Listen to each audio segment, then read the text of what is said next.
My dear students, मेरा जो topic है वो है textile industry, class 8th, subject geography. प्यारे बच्चों, जो भी हम कपड़े पहनते हैं, चाहे वो छोटे हों बड़े हों, चाहे वो सिंथेटिक फाइबर्स के बने हों या वो नेचुरल फाइबर्स के बने हों, तो इनको टुगेदर हम टेक्सटाइल कहते हैं। यानी कपड़ों से वाबस्ता जो चीज़ें हैं उनको हम टेक्सटाइल कहते हैं। तो कपड़े दो किस्म के हैं, एक है नेचुरल फाइबर्स और दूसरा है सिंथेटिक फाइबर्स। चूँकि अगर हम नेचुरल फाइबर्स की बात करें, वो है कॉटन, वो है सिल्क, वो है वूल, फ्लक्स। अगर हम सिंथेटिक फाइबर्स की बात करें तो इसमें नायलॉन है, उसमें रियान है, उसमें जो है पॉलिस्टर है। तो अब हम इसमें देखेंगे कि हम कपड़े क्यों पहनते हैं। या तो हम सर्दी से बचने के लिए कपड़ों का इस्तेमाल करते हैं, या समर में भी हम कपड़े इस्तेमाल करते हैं ताकि हल्के फुल्के कपड़े हम पहने।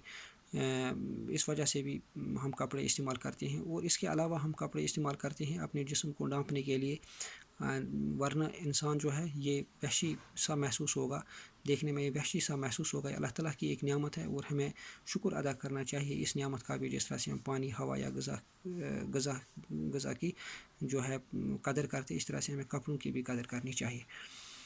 तो कपड़े जो है सनअती इनकलाब से पहले हिंदुस्तान में हाथों से बनाए जाते थे। तो इसमें स्पिनिंग होती थी, इसमें छोटे टेक्निक्स का इस्तेमाल होता था, इसमें व्हील का इस्तेमाल होता था, लूम्स पर ये कपड़े बनाए जाते थे और इसमें डिज़ाइनिंग बहुत अच्छा हुआ करती थी। इसमें जो मियार और मकदार, क्वांटिटी एंड क्वालिटी, दोनों जो है बनाने के दौरान मद्देनज़र रखे जाते थे। और इस तरह से जब ये कपड़े सनअती इनकलाब से पहले वेस्टर्न मुल्कों में पहुँचते थे, और लोग इन कपड़ों को न सिर्फ पसंद करते थे बल्कि वो इन कपड़ों के बदले में इन एक्सचेंज में गोल्ड और सोना और चांदी जो है वो हिंदुस्तान के उन व्यापारियों को देते थे और बदले में उनसे कपड़ा लेते थे। तो इसका मतलब ये है कि हिंदुस्तानी कपड़ा पूरी दुनिया में मशहूर कपड़ा था, क्योंकि हाथों से बना था। और अक्सर ये लोग जो इसे इस्तेमाल करते थे, या तो वो रूलिंग क्लास के साथ वाबस्तगी रखते थे, या वो एडमिनिस्ट्रेटिव क्लास के साथ वाबस्ते रखते थे, या तो वो तिजारत के एतबार से बड़े अमीर थे और इनके पास सोना चांदी ज़्यादा था। और बदले में ये इन ताजरों को या इन कारीगरों को कपड़े ये सोना और चांदी से नवाजते थे। और जो लोग इस सनत कारोबार के साथ जुड़े थे 18th सेंचुरी से पहले, तो वो बहुत ज़्यादा अमीर थे। लेकिन चूँकि अगर हम इस तरह से कुछ कपड़ों की बात करें जिनकी पॉपुलैरिटी पूरी दुनिया में मशहूर थी, तो ढाका, चूँकि बांग्लादेश, पाकिस्तान और हिंदुस्तान आज़ादी से पहले 1947 से पहले एक ही मुल्क कहलाता था। तो अगर हम मुस्लिम, यानी उस वक्त ढाका से मुस्लिम के नाम से एक कपड़ा तैयार होता था जो उस वक्त एक्सपोर्ट होता था। इस तरह से चिंटस जो था ये मुज़ाला पत्तनम से तैयार होता था और एक्सपोर्ट होता था। और इस तरह से कैलिकोस, यानी कलकत्ता से मखमल का कपड़ा जो है वो निकल कर दुनिया के मुल्कों में चर्चा का विषय बना था।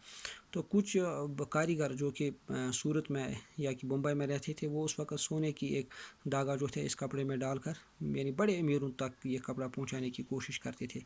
तो सनअती इनकलाब जब आया, when 18th century industrial revolution came into existence from Britain, and later on its effect prevailed over the globe, तो वहाँ पे उन्होंने बहुत सारा कपड़ा बनाना शुरू कर दिया।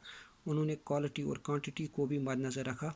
तो लेकिन इंडस्ट्रियों में माल जो था वो ज़्यादा मिकदार में बनाया गया, और यहाँ उन्होंने ट्रांसपोर्ट में भी जो इनकलाब लाया, और रेलों की वजह से, गाड़ियों की वजह से, शिप्स की वजह से ये चीज़ें जो थी इंटरनेशनल मार्केट में जा पहुँची। और हिंदुस्तानी कारीगर इससे पहले ये माल हाथों से बनाते थे, तो ये कुछ ही हिस्सों तक महदूद रहता था। अब जब कि सनअतों ने काम करना शुरू किया, तो ज़्यादा से ज़्यादा कपड़ा बना और ये एक्सपोर्ट हो गया। तो इस तरह से जो लोग इस सनअत के साथ वाबस्तगी रखते थे वो बेरोज़गार हो गए, और इस तरह से ये सनत जो थी ये अंग्रेज़ों के ज़माने में ज़वाल पज़ीर होना शुरू हुई। आज मैंने आपको कपड़ों के बारे में पढ़ाया। हिंदुस्तानी कपड़े बहुत अच्छे थे आज़ादी से पहले 18th सेंचुरी तक। चूँकि सनअती इनकलाब जब आया, तो तब हिंदुस्तानी कपड़ों की मांग जो थी इंटरनेशनल मार्केट में वो घट गई। तो उस वक़्त के कपड़े जो थे वो चिंटस था, कैलिकोस था या मुस्लिन था। तो आज दीजिए इजाज़त, खुदा हाफ़िज़।